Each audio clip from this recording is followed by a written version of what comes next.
नमस्कार दोस्तों। आज की वीडियो में डिलिमिटेशन बिल और एंटी डिफेक्शन लॉ, ये दो टॉपिक जो बहुत ही ज़्यादा इंपॉर्टेंट है आपके जीएस सेक्शन के पॉलिटी के लिए, इसको पूरी तरह से कवर करने की कोशिश करेंगे।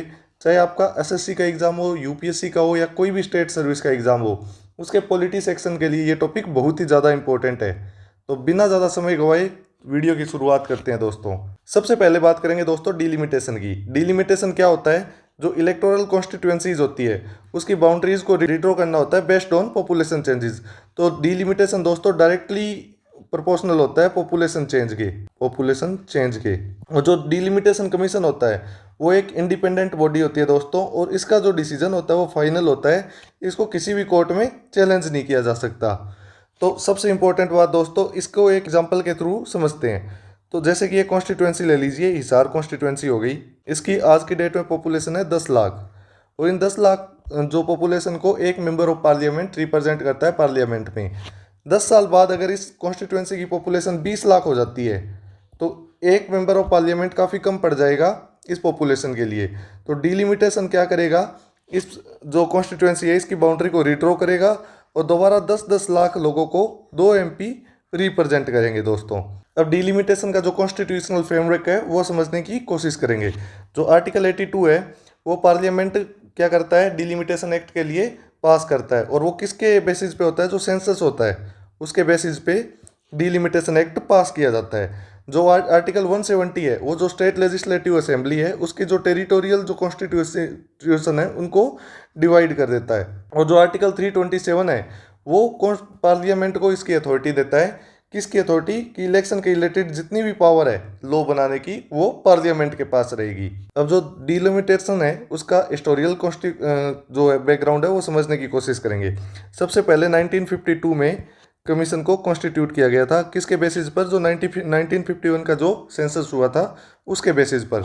सेकेंड टाइम 1963 में इसको गठित किया गया था 1961 की सेंसस के बेसिस पे।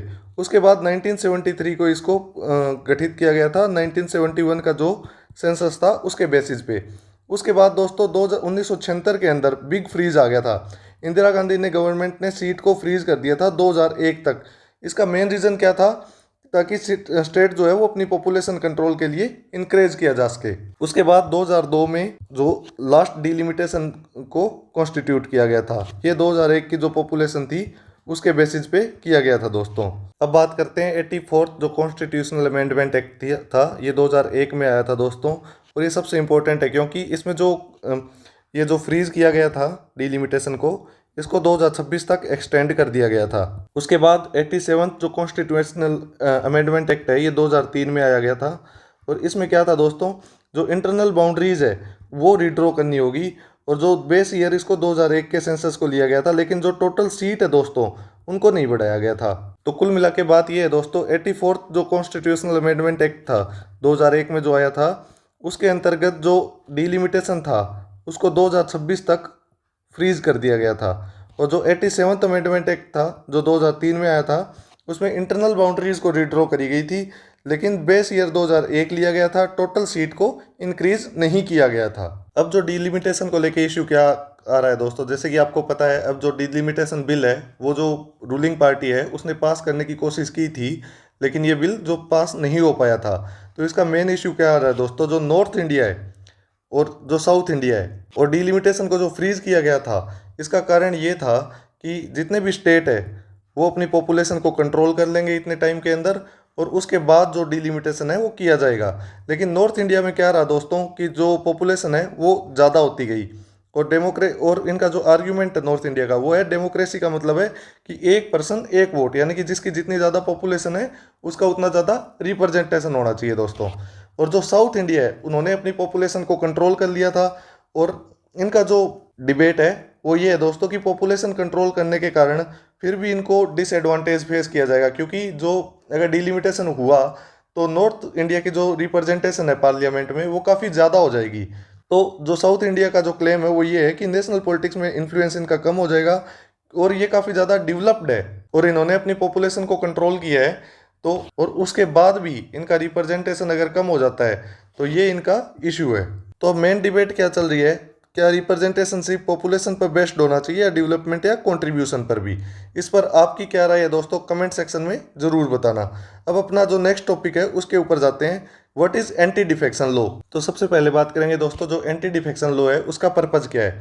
जो पर्पज़ है, जो इलेक्टेड रिप्रेजेंटेटिव है उसको पार्टी स्विच करने से रोकना इसका पर्पज़ है दोस्तों। मेन एम क्या होता है, जो पॉलिटिकल स्टेबिलिटी को मेंटेन करके रखना है जो कंट्री के अंदर, वो इसका मेन एम है। इसका जो हिस्टोरिकल कंटेक्स्ट है वो ये है दोस्तों, 1960 और 1970 के दौरान जो पॉलिटिशियन बार बार पार्टी स्विच करने लग गए थे, तो उस एक्सट्रीम जो इंस्टेबिलिटी के टाइम फेमस फ्रेज निकला था, आया राम गया राम। ये आपने काफ़ी ज़्यादा सुना भी होगा दोस्तों। तो एंटी डिफेक्शन लॉ का जो मेन एम है वो देश में पॉलिटिकल स्टेबिलिटी को मेंटेन करके रखना है दोस्तों।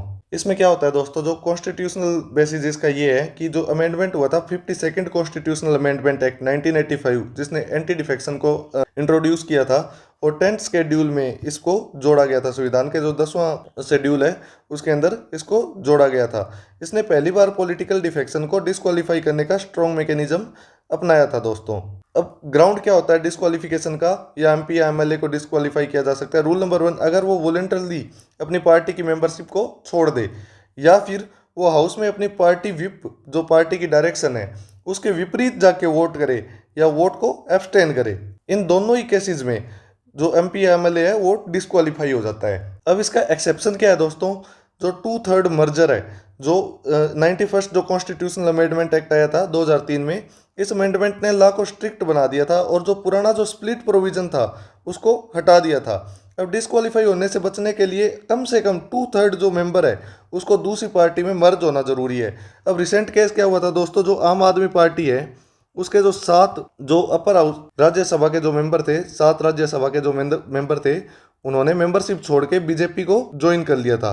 तो आम आदमी पार्टी के टोटल 10 मेंबर थे, उनमें से 7 ने बीजेपी को ज्वाइन कर लिया था, यानी कि 70% लोगों ने बीजेपी को ज्वाइन कर लिया था दोस्तों। और 91st कॉन्स्टिट्यूशनल अमेंडमेंट क्या कहता है कि कम से कम 2/3 अगर किसी भी पार्टी के कैंडिडेट दूसरी पार्टी को ज्वाइन कर लेते हैं तो ये पार्टी का मर्जर हो जाता है। अब इसकी जो डिसीजन की अथॉरिटी होती है, वो जो हाउस का स्पीकर या चेयरमैन होता है उसके पास ये अथॉरिटी होती है कि वो डिस्क्वालीफाई होएगा या नहीं होएगा। लेकिन इसकी कंट्रोवर्सी क्या होती है, जो स्पीकर है वो बायस्ड हो सकता है, क्योंकि जो एमपी है वो जो पार्टी डिक्टेटरशिप की हो सकता है, और एमपी की इंडिविजुअलिटी जो फ्रीडम है वो कम हो जाती है। अब इसका लैंडमार्क केस क्या था दोस्तों, कियोटो लोआ वर्सेस जोलीचू, जो सुप्रीम कोर्ट का जो केस था उसमें लॉ को वैलिड कर दिया था। लेकिन जो स्पीकर का जो डिसीजन है वो फाइनल नहीं होगा, इसका जुडिशियल रिव्यू हो सकता है। अब फ्रीज ईयर जो खत्म हो गया दोस्तों, डिलिमिटेशन 2026 से एक्सपेक्टेड है, लेकिन वो बिल जो है पास नहीं हो पाया है। फाइनल अथॉरिटी जो डिलिमिटेशन की होती है वो जो डिलिमिटेशन कमीशन के पास होती है, कोई भी कोर्ट में इसको चैलेंज नहीं किया जा सकता। मर्जर रूल जो 91st जो अमेंडमेंट एक्ट है उसके अकॉर्डिंग 2/3 अगर एमपी किसी दूसरी पार्टी को ज्वाइन कर लेते हैं तो पार्टी का मर्जर कहलाएगा। जो कोर आर्टिकल है डिलिमिटेशन का वो आर्टिकल 82 सेंटर का, और आर्टिकल 170 जो है वो स्टेट का है। और जो डिफेक्शन लॉ है, जो 52nd अमेंडमेंट है, वो 10th शेड्यूल में जोड़ा गया है दोस्तों एंटी डिफेक्शन लॉ को। और जो सुप्रीम कोर्ट का जो केस है वो कियोटो ओलोआ जो जुडिशियल रिव्यू जिसमें अलाउड किया गया था, ये एक लैंडमार्क केस है, ये भी याद करने की ज़रूरत है दोस्तों। तो दोस्तों ये जो इंपॉर्टेंट क्वेश्चन है, जो फर्स्ट स्टेटमेंट है, the delimitation commission order can be challenged in the Supreme Court. And जो सेकंड स्टेटमेंट है, जो 91st अमेंडमेंट एक्ट है, recognised by split 1/3 members as the valid exception of anti defection law. तो इनमें से आपको बताना है कितनी स्टेटमेंट जो है करेक्ट है। Option A 1 only, 2 only, 1 and 2, and neither 1 और 2। जो आपका आंसर है वो कमेंट सेक्शन में ज़रूर दीजिए। अगर आपको दोस्तों ये वीडियो हेल्पफुल लगी हो तो प्लीज़ वीडियो को लाइक कीजिए, अपने स्टडी ग्रुप में शेयर कीजिए, और इस चैनल को सब्सक्राइब कीजिए, ताकि मैं ऐसी इंपॉर्टेंट वीडियो आपके लिए ला के आता रहूं। और जो हमारा डेली नोट्स के लिए जीएस एडुकेटर का जो इंस्टाग्राम पेज है उसको फॉलो कीजिए।